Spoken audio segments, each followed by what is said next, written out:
As a society, we value rolling up our sleeves and making things happen. And we're always striving to use the resources we put into a venture to achieve maximum results.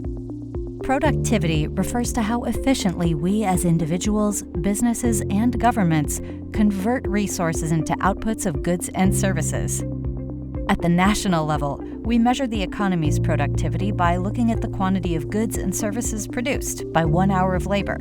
At the organizational level, increases in productivity over time mean more output is generated by each hour of labor. For example, over 3 years, this computer company was able to increase productivity by boosting its output from 20 to 25 computers from 1 hour of labor.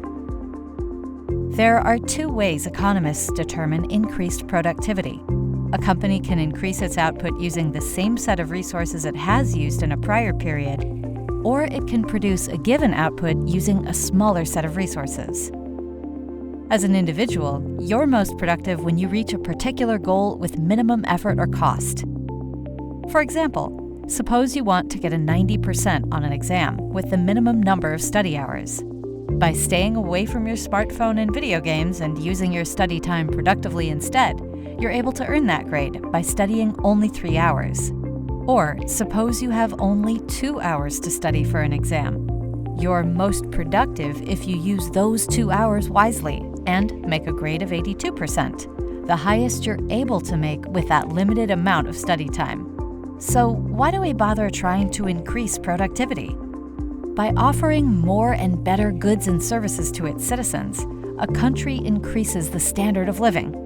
This also puts that country in a better position to trade successfully with other nations. A key reason businesses strive to increase productivity is to reduce their per-unit labor cost.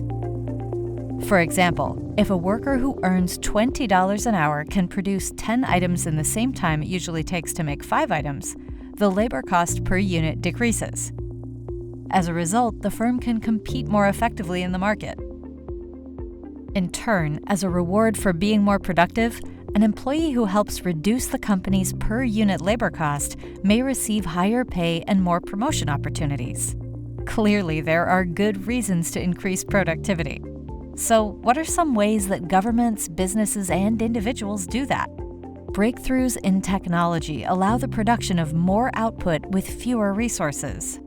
Developing new resources results in increased production by the economy. Improving education makes the labor force more productive. Investments in healthcare create a healthier labor force by allowing workers to operate more efficiently and take fewer days off for medical reasons. Companies can also improve productivity by investing in new capital equipment that increases their output. Can you increase your own individual productivity?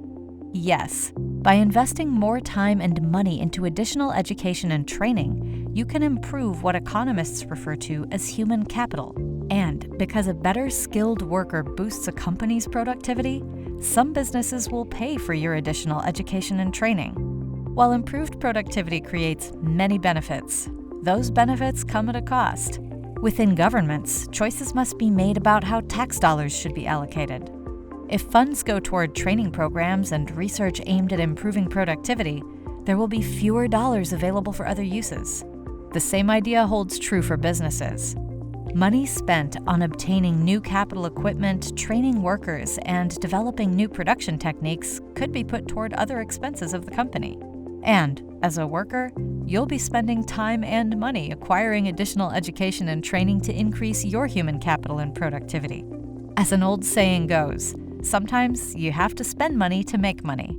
Despite the costs, increasing productivity is necessary for economies, businesses, and individuals to maintain steady, long-term growth over time.